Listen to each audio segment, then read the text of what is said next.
पाठ 12 जादू का ब्रुश प्रस्तावना। प्रस्तुत कहानी के माध्यम से यह समझाने का प्रयास किया गया है कि कर्म सर्वोपरि है, किंतु यदि स्वार्थ को त्याग कर परमार्थ से प्रेरित होकर कर्म ना किया जाए तो कर्म करने वाले के चित्त की शुद्धता सवालों के घेरे में होती है। चीन के किसी गांव में एक सुंदर लड़की रहती थी। उसका नाम सूची था। उसके पिता कांच की वस्तुएं बनाने का कार्य करते थे। माँ के ना होने के कारण घर के सारे काम सूची को ही करने पड़ते थे। वह प्रतिदिन स्कूल जाती थी।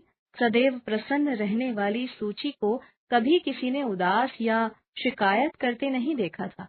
उसके बहुत से मित्र थे, पर घर के काम इतने होते थे कि उसे खेलने का वक्त बहुत कम मिलता था। छोटी सी सूची को लोगों के काम आना अच्छा लगता था। एक दिन काम करते हुए सूची के पिता का हाथ आग से जल गया। डॉक्टर ने कहा, इन्हें ठीक होने में कुछ महीने लगेंगे और इनके इलाज में भी काफी पैसे लगेंगे। कुछ महीनों तक ये काम पर भी नहीं जा सकते। इसीलिए सूची ने स्कूल छोड़ दिया और एक धनी स्त्री के घर में काम करने लगी। वह स्त्री धनी तो थी, पर उसका मन बहुत छोटा था। सूची जैसी छोटी लड़कियों से अत्यधिक काम कराना उसकी आदत थी। उस धनी स्त्री के घर में चित्रों का भी एक कमरा था। उसमें अनेक चित्र टंगे थे। वे चित्र फूलों, बच्चों, जंगलों, समुद्रों आदि के थे। सूची को इस कमरे की सफाई करने में अधिक समय लगता था। उसे चित्र बहुत पसंद थे।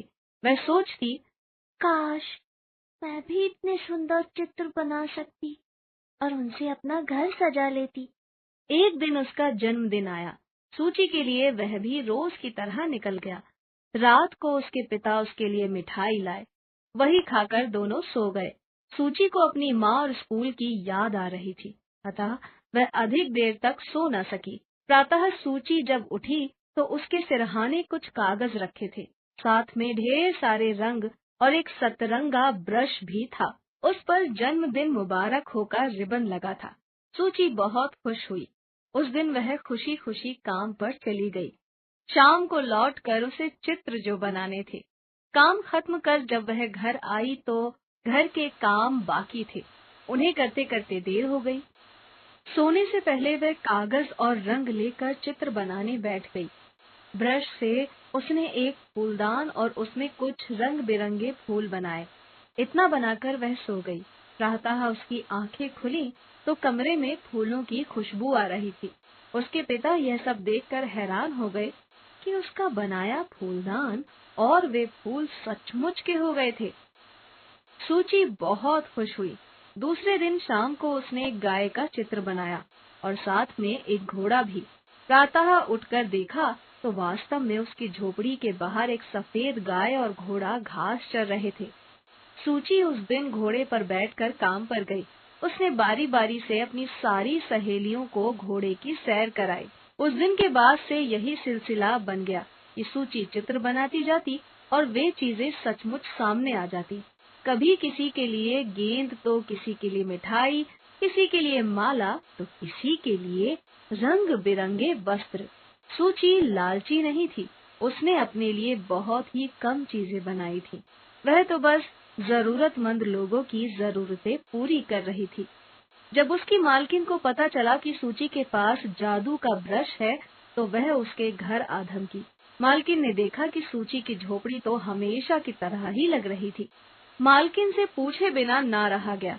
वह बोली, सूची, क्या तुम्हें सचमुच कोई जादू आता है? हाँ मालकिन, ये सच है। क्या मैं आपके लिए कुछ बना दूं?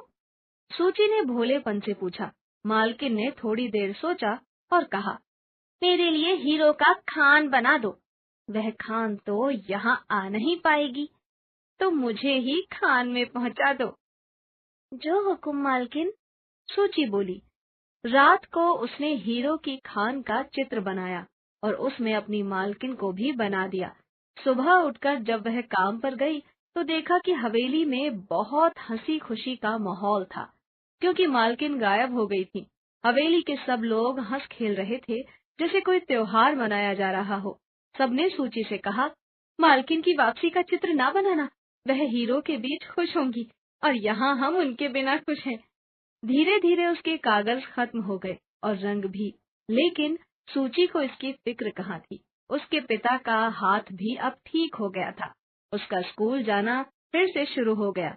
मित्र फिर मिल गए, साथ में एक गाय और घोड़ा भी। और उसे क्या चाहिए था? हमने क्या सीखा?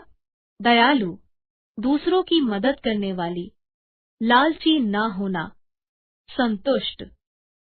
शब्दार्थ: सदैव, हमेशा, ऑलवेज, अत्यधिक, हद से अधिक, ओवर द लिमिट, जरूरतमंद, जिसे आवश्यकता हो, हु नीड, खान, भंडार, इन्वेंटरी, माहौल, वातावरण, एटमॉस्फेयर, एटमॉस्फेयर, वक्त, समय, टाइम, सिलसिला, क्रम, ऑर्डर, हीरा, कीमती पत्थर, प्रीशियस स्टोन्स, हुक्म, आज्ञा, कमांड।